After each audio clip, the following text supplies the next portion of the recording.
জয়গুরু।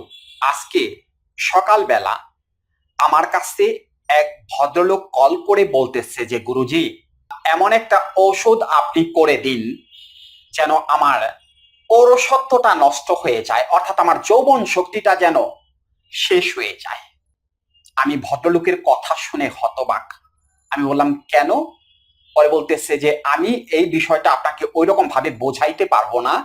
এমন একটা লজ্জার মধ্যে আমি আছি, এমন একটা যন্ত্রণার মধ্যে আমি আছি, যে কথাগুলো আমি কাউকে বলতে পারিনি, এমনকি আপনাকেও আমি বলতে পারবো না।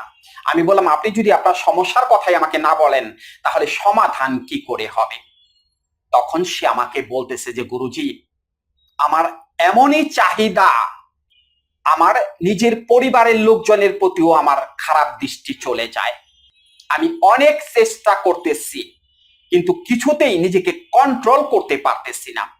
রাস্তাঘাটে আজারে বাজারে যেখানেই যাই, সেখানেই কেন জানি অযথাই একটা মেয়ের দিকে আমার খারাপ দৃষ্টি চলে যায়। মাঝে মধ্যে আমি এমনও কাজ করে বসি যা রাস্তায় করা সম্ভব না, যেমন আমি কাউকে টাচ করলাম, ধাক্কা দিলাম, এমন কাজ আমি অজান্তেই করে ফেলি। তার জন্য আমার অনেক অপমান অপদস্থ সহ্য করতে হয়েছে। এমনকি বিষয়টা আমার ফ্যামিলির লোকজন, পাড়া প্রতিবেশী, আত্মীয় স্বজন অনেকেই জানে। ঘৃণায় আমার কাছে মনে হয় যে আমি আমার নিজের জীবনটাকে শেষ করে দেই। আমার বয়স বর্তমানে 50 চলতেছে। আমি বললাম, আপনি বিয়ে করেননি, আপনার সংসার নেই? পরে বলতেছে, হ্যাঁ, আমার ছেলে মেয়ে বড় হয়ে গেছে, এমনকি আমার মেয়েটাকে পর্যন্ত বিয়ে দিয়ে ফেলেছি। আমার সেই মেয়ের ঘরের নাতি নাতনি আছে। তারপরেও আমার এই চাহিদার কমতি নেই। এমন একটা অবস্থা হয় গুরুজি, রাত্রে আমি ঘুমাইতে পারি না, আমার ঘুম আসে না। এমনও হয় রাত্রিবেলাতে আমি বাড়ি থেকে বের হয়ে বাহিরে চলে গেছি, ওই যে ধান্দায় থাকি, ধান্দায়। এখন কথা হলো, এই যন্ত্রণাটা কি শুধু এই ভদ্রলোকের? যারা আজকের ভিডিওটি দেখতে আসছেন তাদের কি এরকম যন্ত্রণা নেই? আমার কাছে প্রতিদিন যে কলগুলো আসে, তার মধ্যে সবচেয়ে বেশি আসে এই কল, এই সমস্যা নিয়ে।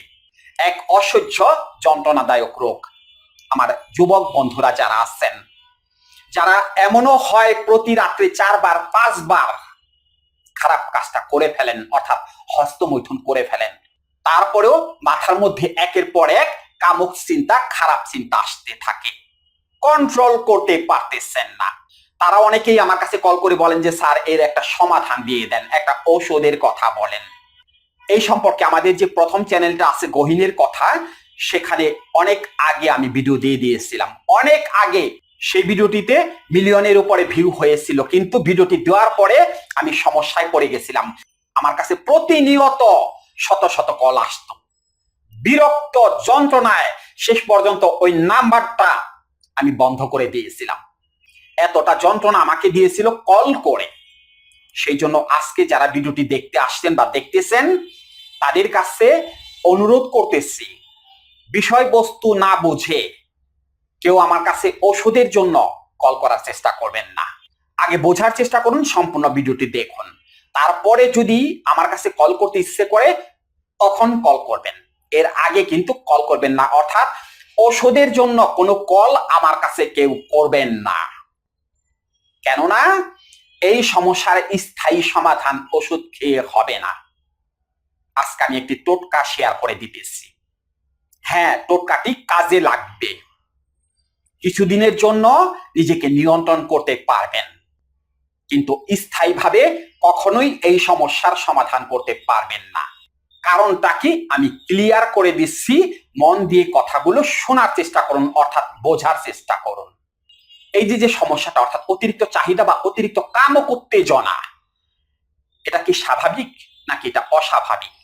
এটা হলো অস্বাভাবিক, অর্থাৎ এটা একটা মানসিক রোগ। এটাকে বলা হয় সেক্সুয়াল সাইকোসোমাটিক ডিজঅর্ডার বা সেক্সুয়াল বাইপোলার ডিজঅর্ডার, অর্থাৎ অতিরিক্ত উত্তেজক চিন্তা বা অতিরিক্ত কামক চিন্তা, যা থেকে চাহিদার সৃষ্টি হয়।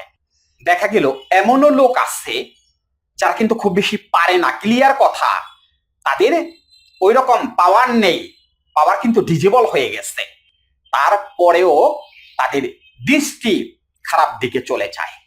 এরকম অনেক লোক আছে কিচ্ছু পারে না, 50-60 বছর বয়স হয়ে গেছে, অযথাই রাস্তাঘাটে গিয়ে, একটা অনুষ্ঠানে গিয়ে, ভিড়ের মধ্যে গিয়ে, বা পুকুর ঘাটে যেখানে মেয়েরা গোসল করে সেখানে গিয়ে অযথাই দাঁড়াই থাকবে, অযথা, বা কাউকে খোসা দেবে, বা কারো শরীরে টাচ করবে।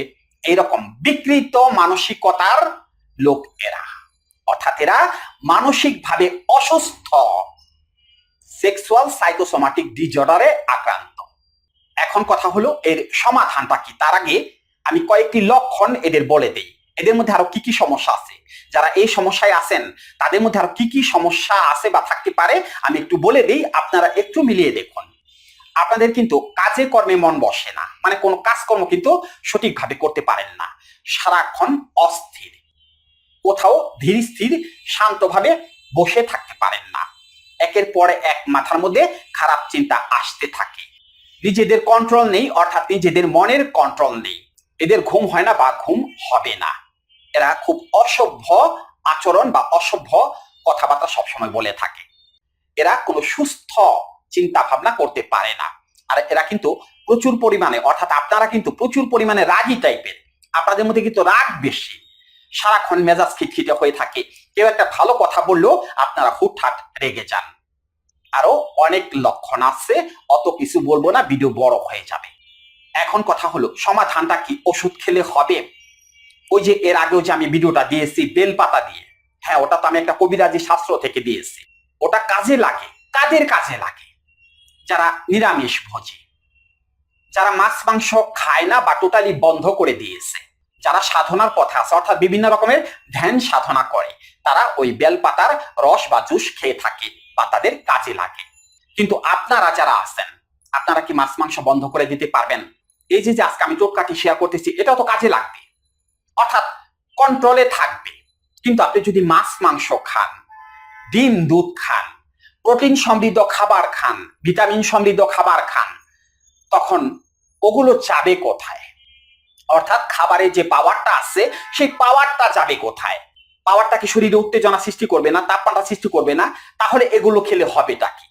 এগুলো খেলে ব্রেনটা একটু ঠান্ডা থাকে, কেননা এগুলো খেলে লিভার ঠান্ডা থাকে, যার কারণে তাপমাত্রা অর্থাৎ স্নায়ুতন্ত্রের তাপমাত্রা একটা স্বাভাবিক পর্যায়ে থাকে। কিন্তু কতদিন ওই বেলপাতার রস বা আজকে যে টোটকাটি শেয়ার করতেছি, এগুলো কি বছরের পর বছর আপনারা খেয়ে যেতে পারবেন? বা খেলে কি আপনারা সুস্থ থাকবেন? এ তো আলাদা কিছু পার্শ্ব প্রতিক্রিয়া হবে, তখন করবেনটা কি? তাহলে স্থায়ী সমাধানটা কি, অর্থাৎ স্থায়ীভাবে এই সমস্যার সমাধান কি করে করতে হবে? এটা একটা মানসিক রোগ, আমি শুরুতেই কথাটা বলছি। সমস্যাটা হচ্ছে কোথায়? মনের মধ্যে। খারাপ চিন্তাগুলো আসে কোথায়? মনের মধ্যে। নিজেকে কন্ট্রোল করতে পারেন না কেন? মনকে আপনি কন্ট্রোল করতে পারেন না। তাহলে চিকিৎসাটা করতে হবে কোন জায়গার? নিশ্চয়ই মনের, অর্থাৎ মনকে কন্ট্রোল করার চিকিৎসা করতে হবে। এখন এই মনকে কন্ট্রোল করার জন্য কি কোনো ওষুধ আছে? ওই বেলপাতার জুস খাওয়াই দিলে কি মন কন্ট্রোল হবে? না, মন কন্ট্রোল হবে না, রক্তের বা ব্লাডের তাপমাত্রা কমে যাবে, মন তো কন্ট্রোল হবে না, মনে তো চাহিদা ঠিকই আছে, মনে তো খারাপ চিন্তা ঠিকই আসে, তাহলে সেই চিন্তাগুলোকে বন্ধ করবেন কি করে? তার জন্য কি কোনো ওষুধ আজ পর্যন্ত আবিষ্কার হয়েছে? এই যে আপনার মাথায় একের পর এক খারাপ চিন্তা আসে, আপনি অতিরিক্ত উত্তেজিত হয়ে যান, এগুলোকে নিয়ন্ত্রণ করার জন্য কি আজ পর্যন্ত কোনো ওষুধ আবিষ্কার হয়েছে? না, মনকে নিয়ন্ত্রণ করার জন্য আজ পর্যন্ত কোনো বিজ্ঞানী ওষুধ আবিষ্কার করতে পারে নাই, কেননা মনকে ধরা যায় না, ছোঁয়া যায় না, স্পর্শ করা যায় না, মন হলো একটা অস্পর্শ অনুভূতির বিষয়। তাহলে তার চিকিৎসা কি করে হবে? তার চিকিৎসা করতে হবে কাউন্সেলিং, যেটাকে সাইকোথেরাপি বলে। তার মধ্যে অনেক কিছু থাকবে, সাইকোলজিক্যাল স্ট্রাকচার থাকবে, মেডিটেশন থাকবে, প্রাণায়াম থাকবে, আরো অনেক জিনিস থাকবে, যেগুলো কাউন্সেলিং এ করা হয়ে থাকে বা আমরা কাউন্সেলিং করার সময় যেগুলো করিয়ে থাকি। এক কথায় ব্রেনকে ঠান্ডা করার একটা প্রক্রিয়া আপনাকে অনুসরণ করতে হবে, আর ওইটার নামই হলো কাউন্সেলিং বা সাইকোথেরাপি। কথার মাধ্যমে আপনার ভেতর পরিবর্তন করে দিতে হবে, আপনার চাল চলন, আচার আচরণ, খাবার দাবার সবকিছু পরিবর্তন করে দিতে হবে ওই কাউন্সেলিং এর মাধ্যমে। এই সমস্যায় যারা আছেন তাদের যদি সঠিকভাবে 4 থেকে 5টা দিন কাউন্সেলিং করানো হয়, তাদের মাথা থেকে কামুক চিন্তা উধাও হয়ে যাবে, অর্থাৎ তারা একটা স্বাভাবিক জীবনে ফিরে আসতে পারবেন, সুস্থ স্বাভাবিক জীবন উপভোগ করতে পারবেন, জীবন বদলে যাবে শুধুমাত্র কাউন্সেলিং এর মাধ্যমে। কিন্তু যারা আমার কাছে কল করে তাদেরও যখন এই কথাগুলো বলি যে এটা একটা মানসিক সমস্যা, আপনি একজন মানসিক রোগী, তারা এটা কিছুতেই মানতে রাজি না।